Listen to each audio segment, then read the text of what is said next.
Bienvenue au Canada, un podcast et un site internet qui vous procure des informations et des interviews sur l'immigration et la vie au Canada. Salut à vous aventuriers du Nouveau Monde, Emma Charlin au micro. Auteure, accompagnatrice en mobilité internationale et podcasteuse. C'est l'épisode 66 du podcast et je l'enregistre en mai 2025. Je parlerai aujourd'hui des territoires du Nord-Ouest. Mais avant cela, j'ai quelques nouvelles à vous partager. L'autre jour, j'ai eu une personne en appel découverte qui m'a dit, pleine d'enthousiasme, « C'est bon, j'ai pris ma décision. Je veux partir au Canada et je veux y être dans moins de 6 mois. 3 à 4 mois, ce serait parfait. » Et là, j'ai pris une grande inspiration afin de bien choisir mes mots. Je comprends l'euphorie et l'envie que tout aille vite. C'est humain. Mais, soyons honnêtes, c'est un peu décorrélé de la réalité. C'est plutôt rare de partir au Canada en 3 ou 4 mois. Dans la majorité des cas, un projet d'expatriation prend souvent 1 an, parfois plus. Ce délai ne vient pas toujours d'un manque de motivation, d'un manque de volonté ou d'un manque d'organisation. C'est simplement que vous ne pouvez pas tout contrôler. En combien de temps sera traitée votre demande d'immigration ? Combien de temps il vous faudra pour trouver un emploi ? Combien de temps il vous faudra pour trouver un logement ? Vous ne contrôlez pas tous les tenants et aboutissants. Ce que vous pouvez contrôler par contre, c'est là où il faut mettre toute votre motivation, toute votre volonté et toute votre organisation. Choisir le bon programme d'immigration, cibler la bonne province, constituer un budget solide, poser les bases d'un calendrier réaliste et soutenable, ça c'est à votre portée et vous pouvez le contrôler. C'est là-dessus qu'il faut vous concentrer et faire de belles avancées. Alors mon conseil est le suivant. Ne vous fixez pas une date arbitraire qui, si elle vous échappe, vous laissera épuisé, déçu et frustré. Franchement, vous n'avez pas besoin de vous mettre la pression sur les délais. Ce dont vous avez besoin et ce que je peux vous aider à faire, c'est d'avancer un pas après l'autre à un rythme réaliste, soutenable et régulier. Parce que c'est ça la clé du succès. Se concentrer sur ce que vous pouvez contrôler, accepter et composer avec ce que vous ne pouvez pas contrôler, puis persévérer encore et encore sans jamais rien lâcher. Si vous avez du mal à vous projeter, à poser un calendrier clair ou à savoir par où commencer, je peux vous aider.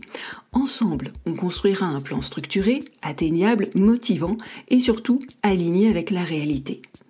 Je le rappelle, les projets solides, ce sont ceux qui tiennent sur la durée, pas ceux qui essayent de brûler les étapes.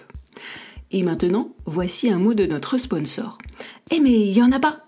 Ah oui, c'est vrai, c'est moi le sponsor de l'émission pour l'instant. L'épisode de ce jour est sponsorisé par mon activité de coach en mobilité. Vous souhaitez immigrer au Québec ou au Canada, mais vous partez dans tous les sens sans avoir le sentiment d'avancer ? Vous passez des heures à chercher sans trouver les bonnes informations pour vous aider ? Prenez rendez-vous avec moi. Je propose des accompagnements dans la durée avec des rencontres régulières pour vous aider. Stratégie de départ, emploi, logement, budget, santé, tous ces points-là et bien d'autres encore sont abordés dans un tout cohérent et clair pour vous guider. Pour plus de détails, rendez-vous sur mon site internet bienvenueaucanada.ca à la rubrique Service. Venons-en à présent à l'épisode du jour. Je vais vous parler aujourd'hui des territoires du Nord-Ouest, ou TNO. Ce sont des territoires aussi fascinants que méconnus. Que vous soyez en quête d'aventure, de nature sauvage ou d'opportunités professionnelles, ils pourraient bien vous surprendre. Et puisque vous vous posez la question, j'y réponds, les habitants des territoires du Nord-Ouest s'appellent des Ténois. Oui, parce que moi, en fait, avant de préparer l'émission, je savais pas. Alors, je préfère vous le dire, quoi. Une petite présentation géographique s'impose. Situés au nord du Canada, les territoires du Nord-Ouest s'étendent sur plus de 1,3 million de kilomètres carrés, faisant d'eux le second plus grand territoire du pays. Ils représentent environ 13,5% de la superficie totale du Canada.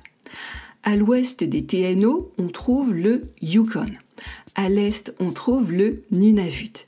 Au sud, on trouve une partie de la Colombie-Britannique, l'Alberta et la Saskatchewan. La capitale des TNO est Yellowknife, la plus grande ville du territoire. Elle est un centre névralgique pour les services, l'administration et l'économie locale. Il y a 8 heures de décalage horaire entre Yellowknife et Paris en France. Parmi les sites touristiques majeurs, on trouve le parc national Nahanni. C'est l'un des joyaux du Canada classé au patrimoine mondial de l'UNESCO. Il abrite la spectaculaire rivière Nahanni, les chutes Virginia, 2 fois plus hautes que les chutes du Niagara, des canyons vertigineux, des sources thermales sulfureuses et une biodiversité impressionnante. Un second site touristique incontournable est la route Dempster. C'est une route mythique du Grand Nord canadien qui traverse des paysages arctiques à couper le souffle et mène jusqu'à l'océan Arctique, au Yukon. Les aurores boréales sont une autre attraction touristique majeure. De la fin août à avril, elles dansent dans le ciel et vous offrent des spectacles lumineux fascinants. La culture des Premières Nations est très présente sur les territoires du Nord-Ouest. Je vous invite à la découvrir pour mieux l'apprécier. Parlons à présent de climat. Les territoires du Nord-Ouest connaissent des hivers longs et rigoureux avec des températures pouvant descendre en dessous des moins 30 degrés Celsius. Les étés sont courts, mais offrent des journées ensoleillées et des températures agréables, idéales pour explorer les vastes paysages nordiques. En hiver, vous pourrez donc faire du traîneau à chien, du ski ou de la pêche blanche, à savoir de la pêche sur lac gelé. Et en été, vous pourrez faire du camping, des randonnées ou du canoë. En 2021, les territoires du Nord-Ouest comptaient environ 41 000 habitants. Près de 50% de la population s'identifie comme autochtone, reflétant une riche diversité culturelle. Les langues officielles dans le territoire sont l'anglais, le français, ainsi que 9 langues autochtones. J'ai beaucoup trop peur d'écorcher le nom des langues autochtones, alors excusez-moi, mais je ne vais pas les citer. Vous pouvez vous rendre au territoire du Nord-Ouest sous un programme d'immigration fédéral ou sous un programme d'immigration territoriale. Le programme territorial s'appelle le Programme des candidats des territoires du Nord-Ouest. Il comprend 3 volets.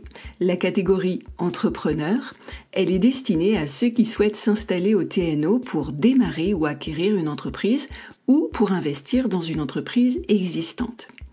La catégorie employeur est faite pour vous si vous avez déjà une offre d'emploi d'un employeur ténois. Le volet francophone vous concerne si vous êtes un ressortissant étranger capable de parler français et anglais et si vous possédez une offre d'emploi valide émise par un employeur ténois. Une précision d'importance pour l'année 2025, le programme des candidats des territoires du Nord-Ouest a été victime de son succès. Depuis mars 2025, il est fermé. Il rouvrira ses portes en 2026, alors tenez-vous prêts. Afin de vous renseigner, le site à consulter est le suivant, immigrationtno.ca. Parlons emploi à présent. En mars 2025, le taux de chômage dans les TNO était d'environ 3,6%. C'était le taux de chômage le plus faible du Canada. La moyenne nationale étant à 6,7%, cela faisait un écart de plus de 3%. Et c'est énorme comme différence. Pour vous donner un peu de perspective, à la même période, le taux de chômage était de 5,7% au Québec, 6,1% en Colombie-Britannique et 7,5% en Ontario. Donc, avec 3,6% de chômage, eh bien les TNO se classaient vraiment au-dessus du lot. D'après une enquête guichet emploi datant toujours de mars 2025, les opportunités d'emploi dans les TNO sont nombreuses dans les secteurs suivants. La construction, les soins de santé et d'assistance sociale, ainsi que les administrations publiques. Le salaire horaire minimum dans les TNO est de 16,70$ depuis septembre 2024. C'est moins élevé que le taux minimum au fédéral qui est de 17,75$ depuis avril 2025. Le seuil pour déterminer si un poste est à haut ou bas salaire dans les TNO est fixé à 47,09$. Cela revient à un salaire annuel de 34 736$ pour le salaire minimum et 97 947$ pour le seuil de haut salaire pour une personne travaillant à temps complet, 40 heures par semaine. Je rappelle au passage que la vie coûte plus cher dans les territoires. Mais je rappelle aussi que seule la TPS ou taxe sur les produits et services s'applique. Il n'y a pas de TVP ou taxe de vente provinciale. Je prends un exemple tout simple pour illustrer mon point. Pour un produit à $100, vous paierez $105, toutes taxes comprises dans les TNO, car seule la taxe de 5% sur les produits et services s'applique. Pour ce même produit à $100, vous paierez $114, toutes taxes comprises, en Nouvelle-Écosse par exemple. Les $14 de taxes se décomposent de la façon suivante: $5 pour la taxe sur les produits et services, puis $9 pour la taxe provinciale. Donc oui, les coûts de la vie sont globalement plus chers dans les territoires du Nord-Ouest. Mais 1. Les salaires sont plus élevés. Et 2. Il n'y a pas de taxe de vente provinciale. Le pouvoir d'achat des ménages est donc préservé. Habituellement, je vous donne le montant des loyers dans la province ou le territoire, mais je ne vais pas le faire car je n'ai pas trouvé de source fiable sur le sujet. Par contre, j'ai pu trouver au Bureau de la statistique des TNO la répartition des dépenses moyennes des ménages datant de 2021. Je vous donne cette répartition en pourcentage. L'alimentation représente 14,55% des dépenses, le logement 47,15%, les transports 14,36%, la santé et les soins personnels 5,70%, les loisirs 7,85%, les vêtements 3,55% et toutes les autres dépenses comptent pour 6,84%. La dépense pour les logements est donc conséquente et il faudra en tenir compte pour votre projet et votre budget d'installation au TNO. Un petit aparté avant de conclure, j'ai tiré mes données des sites suivants: canada.ca, Statistique Canada, Guichet Emploi et gov.nt.ca, le site officiel des territoires du Nord-Ouest. Alors ce n'est pas tout ça, mais il s'agirait de résumer l'affaire. Voici les principaux points à retenir. Premier point, les territoires du Nord-Ouest offrent une immersion totale dans la nature brute et majestueuse du Nord canadien. Entre aurore boréale, lacs infinis et faune exceptionnelle, c'est un paradis pour les passionnés de grands espaces. Second point, s'installer dans les territoires du Nord-Ouest, ce n'est pas anodin. L'isolement géographique, les conditions climatiques et le coût élevé de la vie exigent une préparation tout autant mentale que logistique. C'est un mode de vie bien particulier auquel il faut s'acclimater. Troisième point, un départ bien planifié avec un budget solide et une stratégie d'emploi claire vous permettra de tirer le meilleur parti de ce territoire unique. La qualité de vie y est remarquable, en tout cas pour les amateurs de calme, de nature et d'aventure. Vous retrouverez les notes de cet épisode à la section Apprendre de mon site internet bienvenueaucanada.ca. Vous pourrez ainsi reprendre les points clés de l'épisode et vous y référer. Et voilà, cet épisode de Bienvenue au Canada est déjà fini. Je vous remercie de l'avoir suivi jusqu'au bout. Si vous l'avez apprécié, abonnez-vous à ce podcast, donnez-lui des étoiles et laissez-moi un commentaire. Cela me fera plaisir, mais surtout, cela aidera de nouvelles personnes à le découvrir.